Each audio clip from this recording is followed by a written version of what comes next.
Hello YouTube, Alerts09 here, go Vols. I'm sitting here doing the week 1 review of the Vols practice. Solid 4 out of 5 days for the Vols. Butch Jones was not happy following the 4th day, and in practice videos you could clearly tell that the energy was not there as compared to the other 4 practices. However, the Vols did bounce back on day 5 in full pads, and he came back very pleased.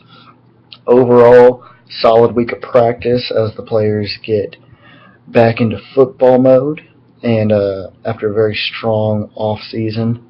Vaughn Pearson was reinstated Friday and returned Saturday for the Vols' first full pads practice. However, he was not in pads. However, he did make some good plays. Very nice one-handed catch, and he looks like he will be contributing to not have a lot of conditioning issues. Contributors so far, you've had Josh Dobbs have a good camp so far, Quentin Dormity's had a good camp so far, and Shariron Jones has had a solid camp. However, he still looks like he is a solid third string right now. Juwan Jennings has been making the switch over to wide receiver, and while he still looks very raw learning the nuances of the position, he does look like he has a lot of natural talent, has made very good catches. Josh Malone having a solid fall camp so far. However, it does sound like he needs to work on his consistency. However, I am enjoying the fact that his work ethic does look much improved. Much improved. He looks like he's actually going after balls now. He looks like he's attacking most of his plays with an energy that he just simply didn't have last year. Maybe that was attributed to his injuries. Maybe it was the freshman swimming effect. The world may never know. Going by positions, quarterback, like I've said, Josh Dobbs, Quentin Dormity looked like a solid number 1 and number 2 options. Running backs looks a lot deeper than we originally thought it would be, and Jalen Hurd has received numerous compliments for his increased explosiveness and his work-like effort. It sounds like he's sort of playing with a chip on his shoulder, and Alvin Kamara has also received praise. However, just hasn't received a lot of attention in comparison to his big brother. Going down to offensive linemen, we had a big injury at the end of the week. Marcus Jackson, it is reported, has a significant arm injury and will be out for several weeks. However, the nature of this injury is unknown, and we do not know exactly what type of injury he has. There's been a lot of shuffling around on the offensive line. Looks like they're still trying to evaluate what they have, and we'll probably have a more solid idea of what things will be in the coming week. Wide receivers, Marquez North looks like he is officially back. He's playing with a chip on his shoulder, and it's very nice to see. He's slimmed down a lot and looks a little bit more explosive, and he's getting a lot more separation just from what I've been able to see. I've already noted Juwan Jennings and his adjustment to the new position, and Josh Malone's increased work ethic, and Vaughn Pearson making it back, and his surprising levels of ability following his long absence from the football field. Pig Howard's having a very consistent spring. I've seen him make a lot of good plays. Looks like he's picking right back up where he left off at the end of last season, and it's going to be interesting to see how he improves. So far, outside receivers looks like Marquez North and Pig Howard are working the outside slots the most, along with Jason Kroom and Josh Smith. And in the slot, we have Vaughn Pearson, Juwan Jennings getting the bulk of the work. Vincent Perry also looks like he's having a very good camp. He could be a surprise because he wasn't highly touted at all. In fact, he was considered more towards the bottom of the class. Preston Williams will be taking his ACT at the beginning of the week, and we should hear something about that probably towards the middle of the week. And if he is passing this low evaluation period, he will be beginning his acclimation practices probably towards the middle to end of the week, and we are very excited to see what he can do. Going on to the defense, we had a big practice 3 for Shy Tuttle and Khalil McKenzie as they showed impressive physical ability while still maybe raw technique-wise and scheme-wise. It looks like they will be able to contribute early and often.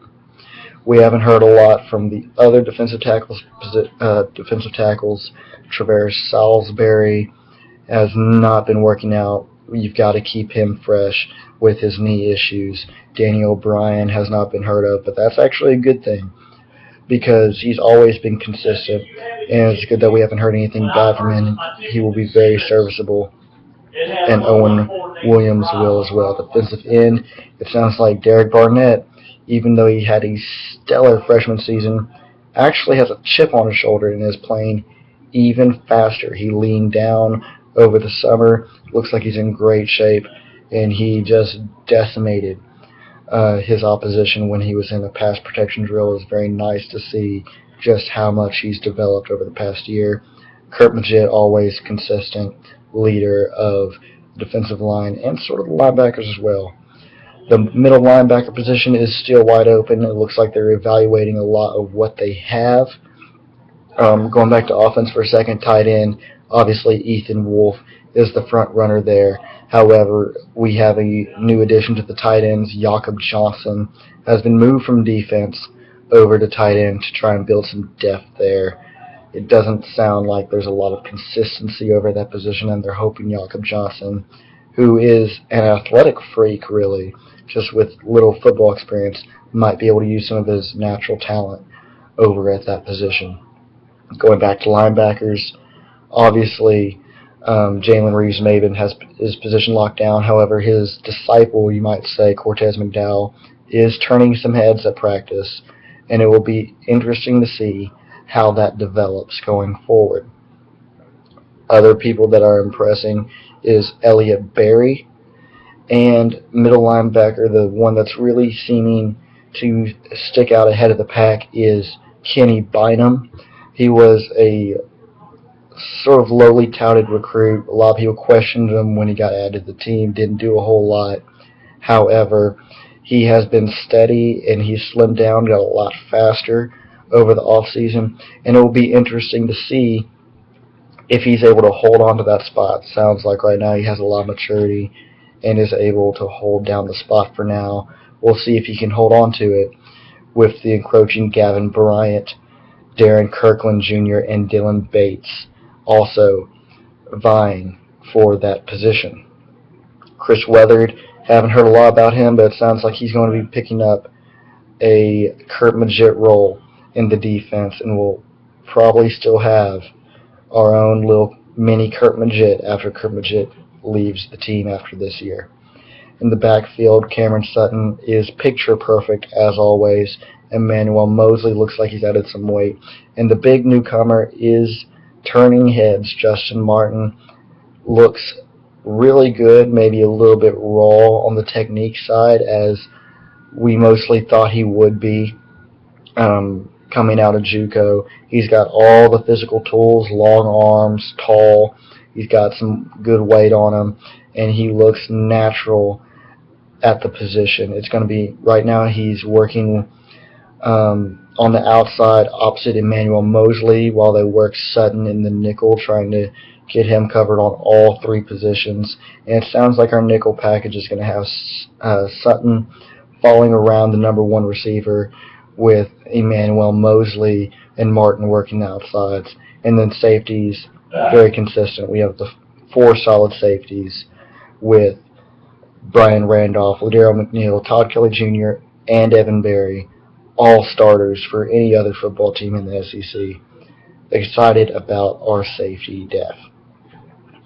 With that said, this next week looks to be the real evaluation period. Acclimation is over with first pads officially over yesterday, and practice picks up again tomorrow. This is where people are going to start getting tired, and the star performers will start to show. We're going to really be able to solidify our depth chart over the next week with two-a-days picking up, and we'll really get to see where this team is at. With this weekly report, this is Larry 9, Go Vols, signing off.